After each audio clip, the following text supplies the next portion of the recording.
Os gatos vão dominar o mundo e eles vão usar o capitalismo para isso. Meu nome é Eliane e o vídeo de hoje é sobre gatos burgueses e vegetarianos. Bem, primeiro, o que são gatos? Bem, você conhece gatos, provavelmente. Mas e a história dos gatos? Pra gente começar a entender a história dos gatos, precisa voltar bastante tempo, né, na história. Em 2007, na revista Science, foi publicado um artigo confirmando que os gatos domésticos todos descendem de um ancestral comum lá do Oriente Médio.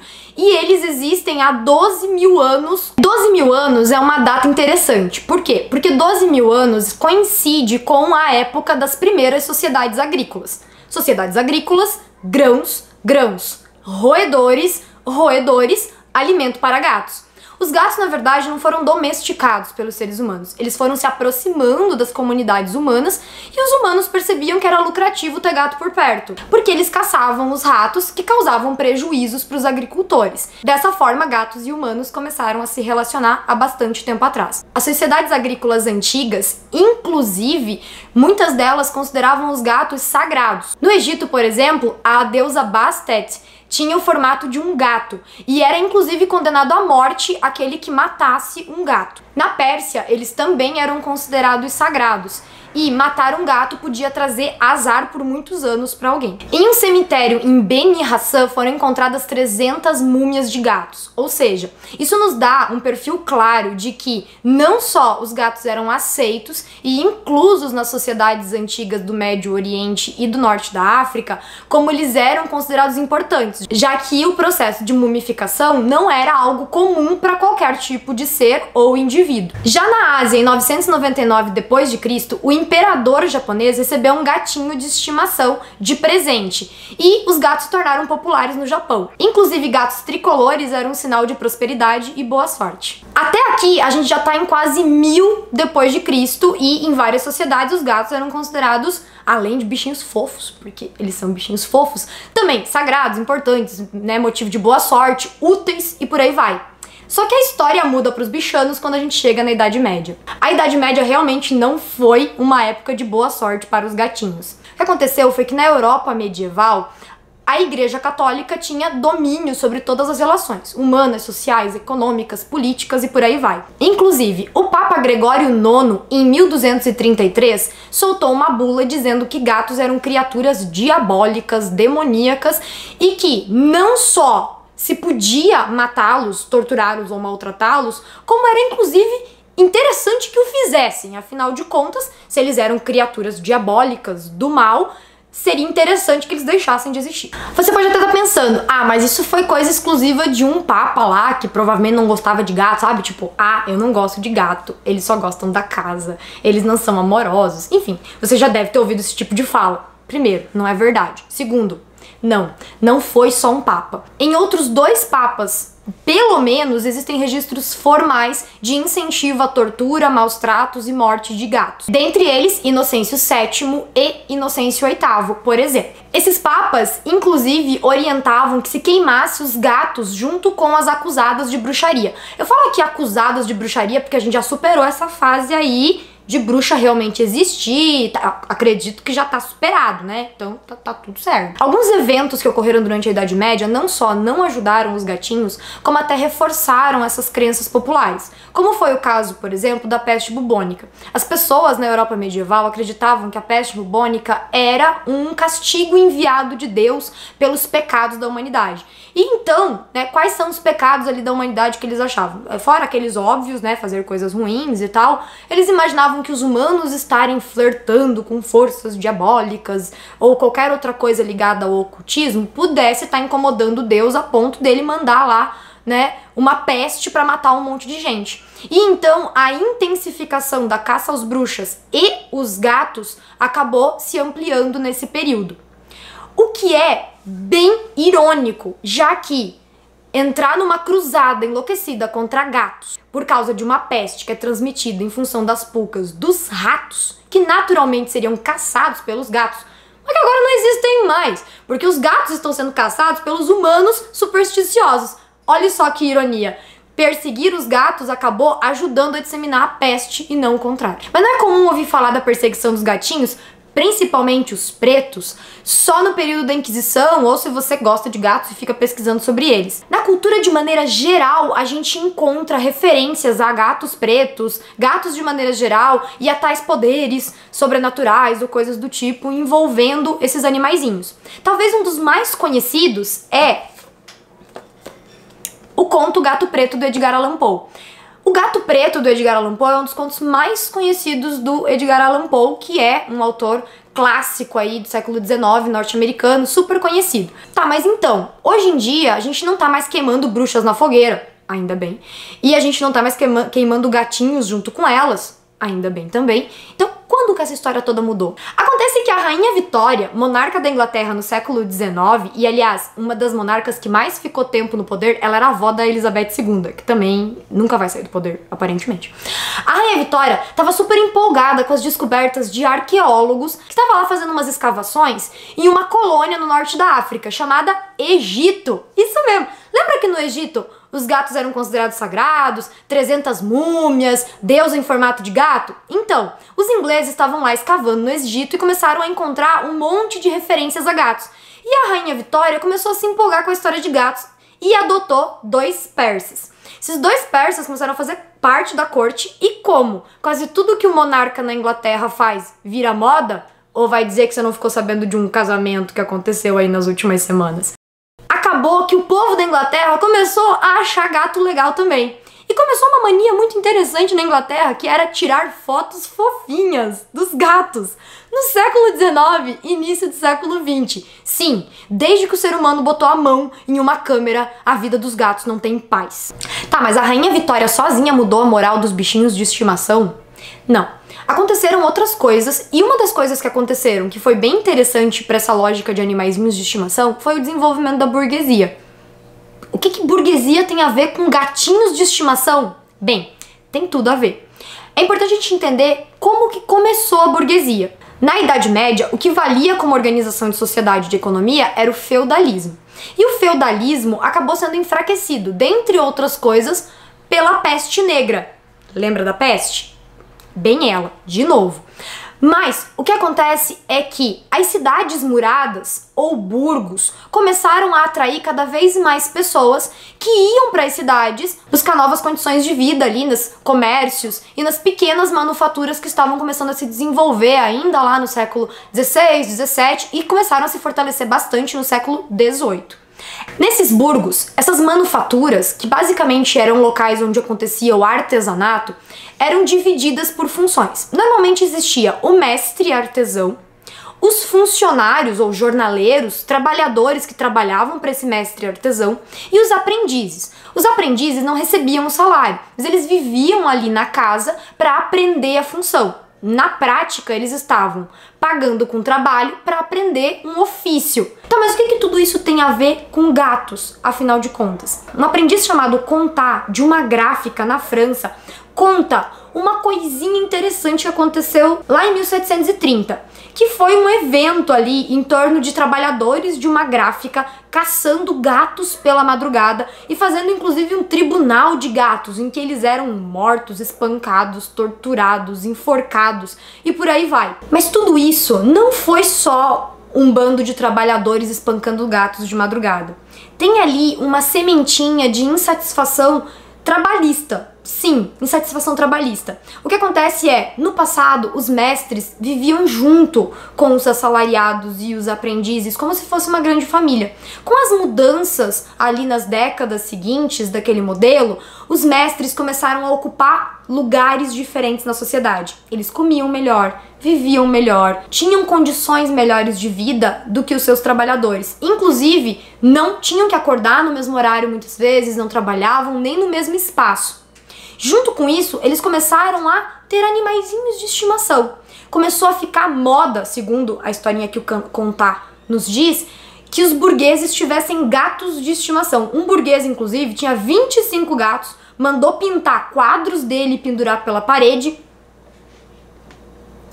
e alimentava com aves assadas. Se a gente for pensar na lógica de aprendizes vivendo muito mal, comendo muito mal, sendo comparados a gatos alimentados com aves assadas, dá meio pra imaginar porque que eles não estavam muito afim de tratar bem os gatinhos. E tudo isso e mais uma série de outras coisas interessantes sobre a história cultural francesa no século XVIII, você pode encontrar lendo este livrinho aqui, que inclusive tem o sugestivo título de O Grande Massacre de Gatos. Nessa mesma época, primeira metade do século XVIII, nos Estados Unidos, outras coisas interessantes do ponto de vista da burguesia estavam acontecendo. A burguesia já estava se desenvolvendo, toda aquela estrutura de sociedade amparada, né, por um novo modelo de economia já estava acontecendo, mas a criação de uma cultura capitalista ainda estava no seu comecinho. Um carinha chamado Benjamin Franklin, sim, você já deve ter ouvido falar do Benjamin Franklin, herói da independência, figura importante nos Estados Unidos, ele também era dono de uma gráfica. É do Benjamin Franklin também a famosa frase "tempo é dinheiro", que cunha as bases para o desenvolvimento de um ideal capitalista. Benjamin Franklin era também um quaker.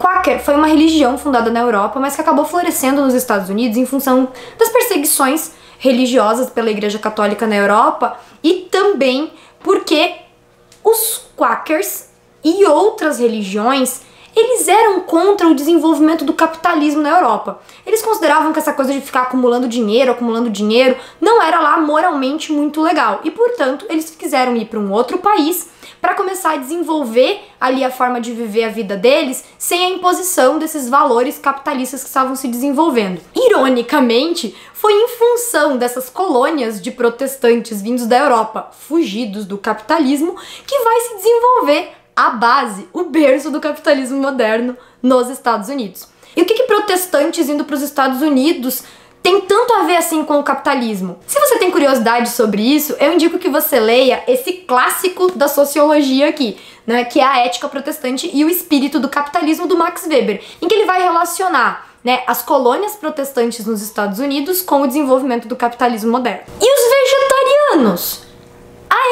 Tinha vegetarianos nesse vídeo também, né? Então, vegetarianos. Acontece que um vegetariano bem importante, que é considerado uma referência importante no vegetarianismo e também no veganismo, é um carinha norte-americano chamado John Harvey Kellogg. O John Harvey Kellogg é, olha só que interessante, também participante de um grupo religioso protestante. No caso do Kellogg, ele é de um grupo religioso protestante, que são os Adventistas do Sétimo Dia. Eles têm algumas restrições. Eles acreditam que restrições não só de comportamentos, como também até mesmo alimentares, são importantes para a retidão moral. Dentre algumas dessas restrições, existem restrições alimentares. O John Harvey Kellogg, ele era até um pouco mais radical do que normalmente os Adventistas do Sétimo Dia são. Ele era vegetariano restrito e, como médico, inclusive, ele recomendava o vegetarianismo como tratamento para uma série de doenças. Um dia lá, por acaso, pesquisando receitas para o tratamento e também para a alimentação dos internos do hospital, o John Kellogg e o irmão dele, o William Kellogg, acabaram, por acaso, deixando lá uma receita e ela endureceu e virou uma espécie de floco.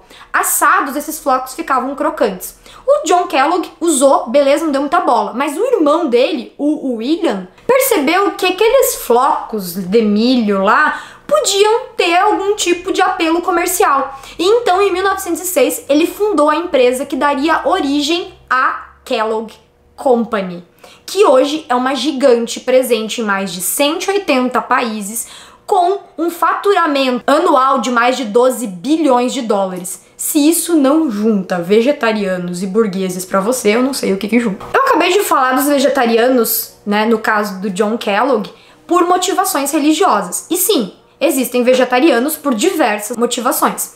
A parte do vegetarianismo que se preocupa especialmente com a questão do bem-estar animal é o veganismo. Os veganos necessariamente são vegetarianos, mas os vegetarianos não necessariamente são veganos. Os veganos, eles não consomem nada de origem animal. Eles partem do pressuposto de que qualquer tipo de utilização de animais para benefício do ser humano não é ético. Eles criticam esse tipo de comportamento e classificam o comportamento de julgar seres humanos superiores a outras espécies como especismo. Tá, mas isso é uma coisa bem nova, né? Tipo, agora, poucos anos. Então, nem é tanto. Começar a se preocupar com as questões voltadas ao bem-estar dos animais já tem origens ali e a gente tem registros disso há muito tempo. Pitágoras, sim, o matemático, já pregava alimentação vegetariana lá nas comunidades pitagóricas, que eram sociedades alternativas de matemáticos. Tipo, juntou humanas e exatas de uma forma absolutamente improvável. Depois, a gente vai ter alguns nomes importantes do iluminismo, como, por exemplo, o Rousseau, lá na Lógica do Bom Selvagem, prega uma união entre homem e natureza e defende o vegetarianismo também. Aliás, Rousseau, uma das bases ideológicas das revoluções burguesas. O termo vegano, ele é bem recente. É só em 1949 que a sociedade vegana vai realmente determinar os objetivos do que é ser um vegano. E eles cunham que o principal objetivo é se preocupar com o bem-estar animal e combater o especismo. Hoje em dia, falar sobre a questão da ética animal, da cultura de comer ou não carne, do especismo, é inclusive um ramo interessante dentro da sociologia, da filosofia, do ponto de vista da bioética e de várias outras áreas de estudo. É o caso, por exemplo, desse livro aqui, Por que amamos os cachorros, comemos porcos e vestimos vacas, da professora de psicologia e sociologia da Universidade de Michigan, Melanie Joy. Ela também é PhD em psicologia social. E nesse livrinho aqui ela vai relacionar, né, o hábito de consumir carne dentro de uma lógica de cultura e contexto social. Mas aí você pode até estar pensando, mas isso é muito coisa de nicho. Muito pouca gente está realmente envolvida nesse tipo de discussão. E é aí que você se engana. Uma pesquisa do Ibope, agora, de abril desse ano, revelou que 14% da população brasileira se autodeclara vegetarianos. Isso representa 30 milhões de brasileiros aderindo a uma dieta sem carne. Óbvio, desses 30 milhões de brasileiros, não são todos veganos, né? Que é aquela parte ali dos vegetarianos que não consome nada de origem animal. Estima-se, né, dentro de uma lógica de estimativa, que desses 30 milhões de vegetarianos, 7 milhões sejam veganos. 7 milhões de veganos é um número considerável. E sim, esse grupo começa a se tornar relevante, inclusive economicamente falando. Uma reportagem do jornal Estadão em 2017 mostrou que o mercado vegan cresce até 40% ao ano no Brasil. Ou seja, existe sim um mercado, né, dentro de uma lógica de produção capitalista que está sim relacionado com as práticas de mudança de visão de mundo com relação aos animais, no caso dos veganos. Junto com o mercado vegan, a gente também tem um outro mercado que está crescendo muito nos últimos tempos e que, interessantemente, mesmo em épocas de crise, mesmo que desacelere um pouquinho, é considerado um dos mercados tão seguros quanto o mercado de alimentação e eletrodomésticos. Pasmem, esse mercado é o mercado pet. Só no Brasil, o mercado pet movimentou, no último ano, 19,2 bilhões de reais. Isso, somados a um crescimento de 7% no último ano, revela uma estabilidade econômica que poucos setores podem se orgulhar de dizer que tem. E sabe qual que é o bichinho fofo que tá movimentando demais esse mercado pet? Os gatos! Sim, aonde tudo isso começou. Em 2017, pela primeira vez, um país do mundo teve a população de gatos superando a população de cachorros, que foi o Japão. E especialistas afirmam que gatos tendem a superar, como animais de estimação prediletos, o número de cães nos próximos anos, inclusive no Brasil. Inclusive, algumas páginas na internet, como a Cansei de Ser Gato, eu tenho certeza que você já viu uma foto do Chico, o gatinho do Cansei de Ser Gato, fez com que as donas da página largassem a carreira de trabalho delas em uma agência de publicidade e vivessem só de uma página fofinha postando fotos de gatos. Lembra dos ingleses com as fotinhos de gatos? Então, a gente continua igualzinho. É isso, gente. Eu espero que vocês tenham entendido essas relações entre gatos, vegetarianos, burgueses, mercado e por aí vai. Se inscrevam no canal se vocês quiserem saber mais relações doidas entre assuntos absolutamente improváveis. Deem like, ativem o sininho ali para as notificações. Todos os livros que eu indiquei no vídeo tem links aqui embaixo no box de descrição para comprar. E também todas as referências, caso você queira saber de mais alguma coisa sobre os assuntos que eu trouxe aqui, também estão ali.